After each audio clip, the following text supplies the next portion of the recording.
नाज़रीन, मदئजि में vaccinator क़रोना virus जो शिकार थी वियो आहे। तालके में वायरस में मुब्तला मरीज़नि जो अंग वधी 19 थी वियो। इन हवाले सां तफ़सील ॿुधाइण जे लाइ असां राब्तो कयो आहे सूर्या मीराणी सां। जी सूर्या, तफ़सीलनि खां आगाह कजो।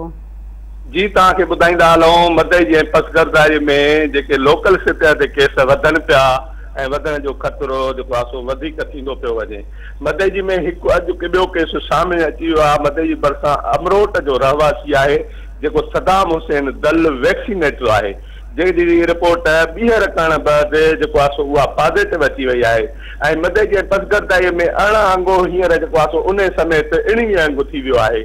इन सिलसिले में इहो बि ॿुधायूं तव्हांखे, इन्हनि 19 केसनि में 9 केस सिहतियाब थी विया आहिनि।